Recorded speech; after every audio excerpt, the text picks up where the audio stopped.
Seniority. Okay. Grabe din. Kwento ni Magic ng Pasko. Sa akin kasi wala akong masyadong experience sa Christmas kasi nga, konti lang yung ninong at ninang ko. Isa lang talaga yung ninang na natatawag ko. So, konti lang din yung napapamaskuhan ko. Pero siguro, what is magical para sa akin, yung mga unexpected blessings na natatanggap ko. Kasi, syempre, diba, pag magic, may isip mo, may surprise yan palagi. Kasi hindi mo, ma-realize mo na lang na andyan na pala siya kapag feeling mo na nandyan na siya, tapos masaya ka na. So sa akin, yung mga blessings talaga, yun yung magic ng Pasko. Oh, ang sweet. Ikaw na, Ken. Ako din, wala akong ninong-ninang, konti lang yung ano. Hindi, sa akin ang magic ng Pasko, kasi ako mahilig ako sa bata.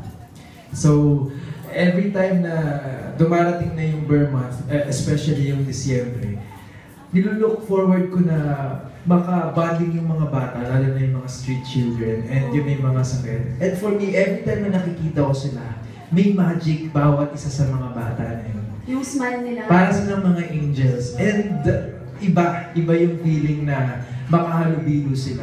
And syempre, yung isa rin sa magic ng Pasko, yung family ko. Yung my family. And kasi dahil sa busy sa trabaho, so hindi lagi araw-araw kompleto. Pero every time na dumarating yung December, lagi kaming kompleto. And for me, that's magical. My family is magical. And that's very well said. Yun na ang corona. Kaya ako naniniwala sa magic ng Pasko. Hashtag. Oo guys, hashtag ang magic ng Pasko. Yes, ikaw na, Mr. Liza. Ay, ayun. Last daw siya. Okay, ikaw na. Naisip ka Meron ako naisip. Para sa akin kasi yung magic na sinasabi natin is something you least expect, na hindi mo inaasahan talaga na dadating. So para sa akin kasi, every Christmas, nag-expect ako, mataas expectation ko. Pero palagi may dumadating na hindi ko ine-expect talaga. Kunyari, may umuwing family member from abroad, or I get a gift na I didn't expect na it would make my life really special. People na biglang dumadating tuwing mga Burr months, ganyan. So, maraming factor kung bakit naging magical yung Pasko for me. So, yun. Sinabi mo yung akin. Ay! No. Basically, pareho kami ni Juancho.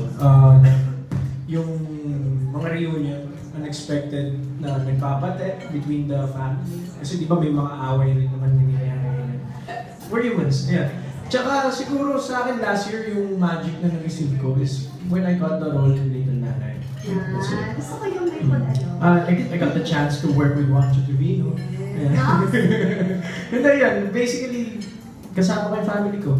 Yun yung magic na. Hindi natin alam na magic siya, but it's magic. Yes, ako, I agree with you guys.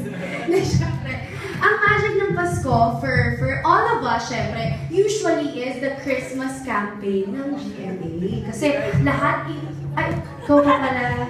Hindi, wait lang, oo. Kasi nakalimutan ko siya. Ikaw pala ni Liza, syempre, tignan ko yung campaign mo. And then, for me, magic kasi, every Christmas kasi, ako nag-iisa lang ako sa bahay. So, hindi ako talaga nagsa-celebrate ng Christmas. Samahan ka namin, tara!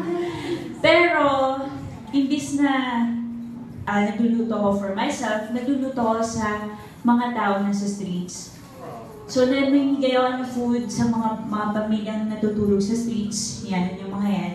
So, for me, that's magical. For them, not for myself. For them. Magical para sa kanila yun na kahit paano, kahit napakasimpleng bagay, naalala mo sila, na-feel nila na nagsa-celebrate din sila ng Noche Buena, na may nakakain sila.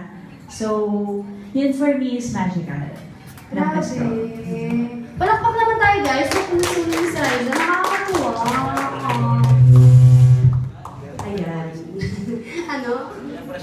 Okay, nagpahuli kasi iba. May puso talaga. Pero yun nga,